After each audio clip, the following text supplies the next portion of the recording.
All right, everyone. So today we're going to be going over atomic structure. Now, before we get started, I want to ask that you guys have two things out. The first thing you'll see on the screen right here is the periodic table of elements. You'll find a copy of it on Canvas, and I highly recommend that you print out a copy so you have a physical one, because we will be referring back to this the entire school year. I guarantee that you'll get a lot of mileage out of it. So just make sure if you can, print out a copy, but if you can't, that's totally fine. It'll be up on Canvas for you to use all the time. The second thing I want you to do is to have your notebook out because we will be covering some information now that will be on your future quizzes. And I want to make sure that you guys have an easy place to get all your information written down so you can refer back to it.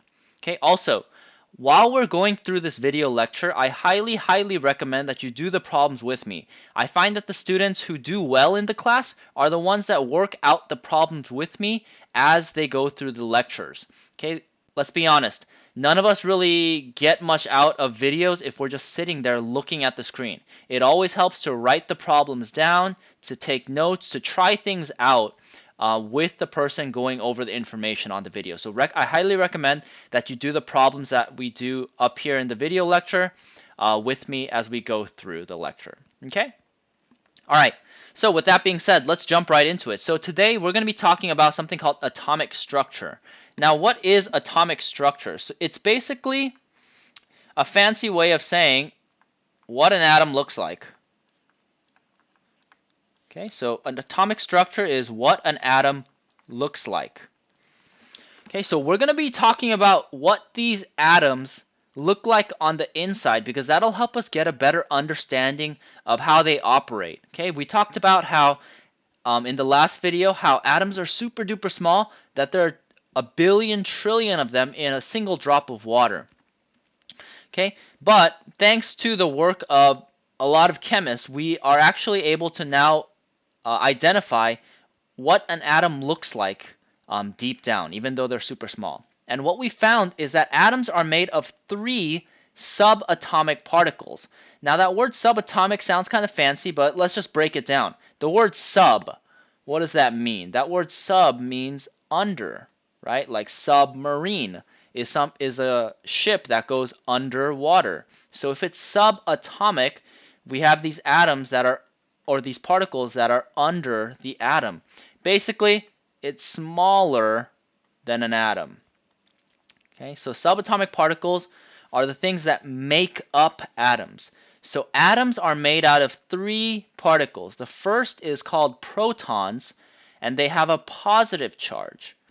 Okay, and the symbol for that is going to be P with a positive sign. Now, what do I mean by positive? So if you guys have ever seen a magnet before, right? A magnet has a positive and negative charge, or like a battery. When you guys have a battery, there's a positive end and there's a negative end. Okay, and they're opposite. They have opposite electrical energies. Okay, that's what a proton is like. A proton would have positive electrical energy. There's some particles called neutrons, and they have no electrical energy. They're neutral. That's why they're called neutrons. They are neutral. Okay, there's no charge. Okay, and the last one, electrons have a negative charge, and the symbol for electrons is E minus. Okay, so these are the symbols for protons, neutrons, and electrons, and it tells us what charge they have. Protons are positively charged, neutrons have no charge, and electrons have negative charge. Okay, so let's take a look at what an atom is going to look like. Okay, so in the dead center of the atom, we have something called the nucleus. I'm sure you guys have heard that term before in biology, probably. Okay, the nucleus. The middle of the atom is called the nucleus. And the nucleus is made out of protons and neutrons. So when we have an atom, the nucleus is made out of protons and neutrons.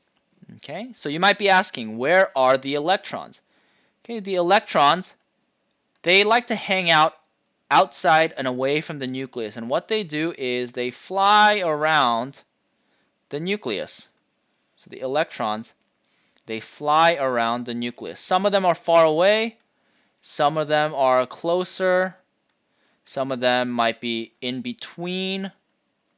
But what electrons like to do is they like to fly around the nucleus. Okay? So I'm going to show you guys a picture that you guys have probably seen before. And it's this picture right here, the one that I have on the right side. Okay, so let's see if you guys can identify the subatomic particles. Okay, so if you want, you guys can pause the video and take a second. You guys don't need to draw this, but just look at it and see if you can identify where the protons, neutrons, and electrons are in this picture right here. Okay, the one that I drew a star next to. Okay, so pause the video, try that out. Okay, so hopefully you were able to identify where the subatomic particles are. Okay, if you guys look at this picture, in the very middle, we have the nucleus, right? This is where the nucleus is. Okay, and let's just say that the black balls right here are the protons, the positive ones. Okay, and let's say the red ones are neutrons. Okay, it doesn't matter which color you put them on. You could say the red ones are protons, the black ones are neutrons. It doesn't really matter because they don't have a color. But just know that the protons and the neutrons are in the middle. Okay, and you should have identified that the electrons are the blue balls that are flying around the nucleus. Okay, so that's generally what an atom is going to look like. Okay, protons and neutrons in the middle, and electrons fly around the nucleus. Alrighty, so let's move on. So the subatomic particles, they actually tell us about the atom. Okay, so the number of protons, it tells us the atom's element. Okay, so the element is almost like the identity, like what's the name of the atom? Okay, so identity or the name of the atom. Okay, and that's what the number of protons tells us. The number of neutrons, it tells us the atom's isotope. We'll talk about that next time. But the isotope is the type of elements an atom is. Okay, and that's what the neutrons tell us. And then lastly, the electrons, they tell us the atom's charge. So whether or not it's positive or negative. It basically tells us what kind of electrical energy it has. Okay, so the number of electrons tells us if the element is positive or negative and what type of electrical energy it has. So for today, I want you guys to assume that an atom has the same number of protons and electrons. Okay, that means that the atom is going to be neutral. So we're looking at atoms with no charge.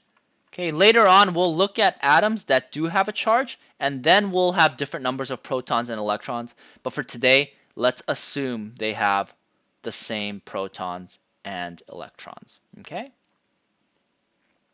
Alright, so what we're going to do now is we are going to take a look at the periodic table. So just make sure you guys pull that up because we're going to be referring back to this for the rest of the class period. Okay, so we said that the number of protons tells us what element the atom is, right? And if you guys notice, we're looking at the periodic table of elements. So what we're going to be doing is we're going to be looking at the periodic table of elements to figure out how many protons these elements have. Now, we're going to be talking about something called the atomic number first. So the atomic number is the number of protons an element has. So what is the atomic number? If you notice in these boxes, there are numbers at the top of every single box, right? Okay, this number is called the atomic number. So this number 1 above H is the atomic number. This number 54 above xenon, Xe, is the atomic number. And the atomic number tells us how many protons an element has. Okay? So H is going to have 1 proton, okay, because it has the number 1 on the top. And then Xe, xenon, is going to have 54 protons on top because it has the number 54 on top. Okay, just a couple other things about the other things in the boxes. The big letter in the middle is called the symbol. It's basically a short way for us to write the element. So this H and this Xe, we call those the symbols. And there's no name right here, but the atom's name, the element's name, is usually found underneath. So the name of this atom right here is called xenon. I guess I can just write it in right here for this box, but hydrogen is going to be the name of H. Okay, you guys can either write H or hydrogen, but it's a lot easier to just write the symbol. Okay, so hydrogen is the name for any atom that has 1 proton. The name xenon is the name for any atom that has 54 protons. All right. So let's go over the practice question number 1. And again, I want to encourage you guys to do these practice questions with me.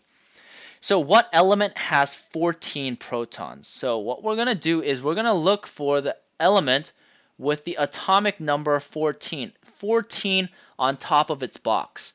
So what we're going to do is we are going to go to the periodic table.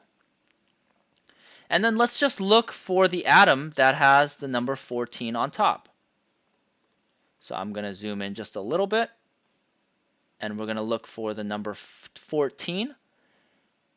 And it looks like we have number 14 right here, the number on top of the box, not on the bottom. Okay, so the answer is not going to be this one here, nitrogen, okay, because the number 14 is on the bottom. We don't care about the number on the bottom. We care about the number on the top. Okay, the number on top tells us how many protons it has. It's asking which element has 14 protons. And it looks like the name is going to be silicon, or SI, like Silicon Valley, where like Facebook and Google are. The name of that element is silicon. So you guys can either write the symbol Si, or you can write the full name silicon. Either way would work. Alright, so I'm going to give you guys a few minutes now. I recommend that you guys pause the video and try to figure out numbers 2 and 3. Number 3 might be a little bit tricky, but I think you guys can figure it out. Okay, so pause the video right here. Try number 2 and 3, and then come back to it. Okay, so hopefully you were able to figure that out while you paused the video. So what we're going to do now is we're going to go and try to figure out the answers to number 2 and 3. Okay, so number 2 is a little bit different. It's opposite. I'm not telling you how many protons there are. I give you the name of the element. It's bromine. So we'll find bromine on the periodic table. Bromine is right here on the very end. Okay, and how many protons does bromine have? All we have to do is look at the number on the top. What number is on top of bromine? It's 35. So the answer to this question is 35 protons. Bromine has 35 protons because the number on top of the box is 35. Okay, number 3 might have been a little bit tricky because here it's asking us for the element with 5 protons. So we know if it's 5 protons, there should be the number 5 on top. So if we look at the top of the numbers on each of the boxes, you'll notice, hey, boron, this element right here, has 5 protons. So boron has 5 protons because it has the number 5. But this one's a little bit different because it's asking you about 4 neutrons. So does the number of neutrons change anything? So if we go back to our notes, let's talk about what neutrons do. If we go back, what do the neutrons tell us? The neutrons tell us something called the atom's isotope, right?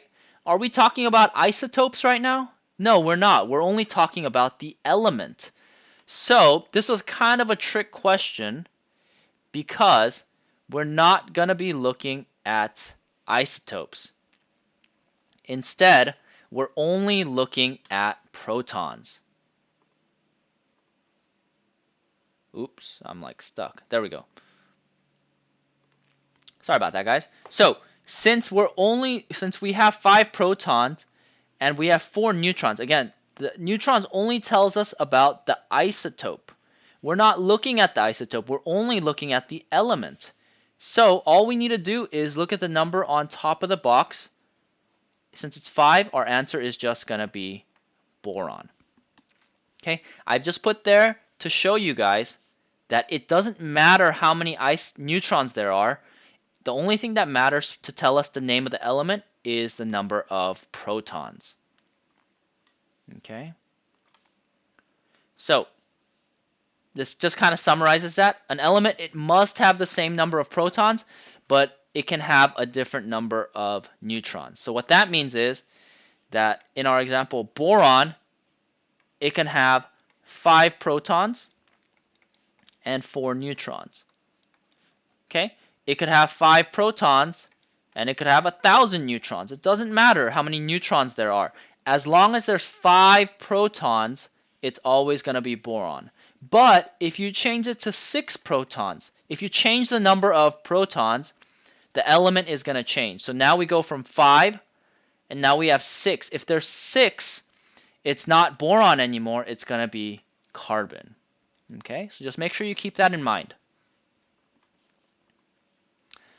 Alrighty, so let's do a little bit of practice. So what we're going to do now is we're going to try these two out. If you think you got it already, you guys can pause this video here and try out the problems. But if not, I'm just going to go through it step by step for you, okay? Alright, so we're going to draw a helium atom with 4 neutrons. Okay, so what we're going to do is we're going to go to the periodic table and we're going to look up helium. Okay, it looks like we have helium right here. Now, we want to first draw the middle, the nucleus. So first let's figure out how many protons we have. So helium has the number 2 on top. That means helium has 2 protons. So in the middle, I'm going to draw 2 protons. I'm just going to symbolize that with a plus sign. So let's say that we have 2 protons. Okay, the next thing that goes in the nucleus is the neutrons, and it looks like we have 4 neutrons. So what I'm going to do is I'm just going to symbolize it with an N, but we're going to have 4 neutrons. And since they're all in the nucleus, I'm just going to draw them like this. You don't need to draw it exactly like how I do it. Just make sure they're all connected together. And this right here is going to be the nucleus. Okay, but we're missing something still. The number of electrons. So how many electrons do we have? So remember how I said earlier, for today, we're going to have the same number of electrons as we have protons. So since we have 2 protons, we're going to draw 2 electrons. So we're going to draw 2 electrons. Okay, and that's it. That's going to be our atom. So as long as you have 2 electrons, make sure you label them, 2 protons and 4 neutrons, you got the right answer. Alright, let's try the next one. So we have a helium atom with 2 neutrons. So this one is helium again. So it doesn't matter that we have a different number of neutrons. Here we had 4, here we have 2. Since we have the same element, that means helium, again, since it has the number 2 on top, it's going to have 2 protons. And we know that it has 2 neutrons. Okay, so in the middle, the nucleus, we're going to put 2 protons. And there's 2 neutrons, so there's going to be 2 neutrons. Okay, and then we know from earlier that with there's the same number of protons and electrons, so there's going to be 2 electrons. So all we need to do is draw 2 electrons around the nucleus, and there you go. That's your answer. Alrighty. We're going to do one last problem, and then you're going to be good to go. Okay, so what you're going to do now is you're going to draw a carbon atom with 6 neutrons. So we're going to look for carbon on the periodic table. So we have carbon right here. And it looks like it has the number 6 on top. So that means it's going to have 6 protons. It says we have 6 neutrons, so we're going to have 6 neutrons. And then we said earlier, same number of electrons as we have protons, so we have 6 electrons. So now we're ready to draw our atom. We're going to draw 6 protons. We're going to draw 6 neutrons.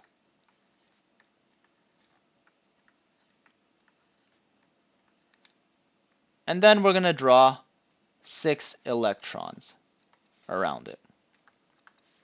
All right, and there we go. We have our atom. So this is what a carbon atom with 6 neutrons is going to look like. All right, so that's it for the video lecture today. I hope that it was informative and helpful. Just make sure you guys check your assignment on Canvas. Best of luck with it, and I'm still on the Zoom call if you guys need any help. Okay, so feel free to ask. Good luck, and I'll see you guys next time.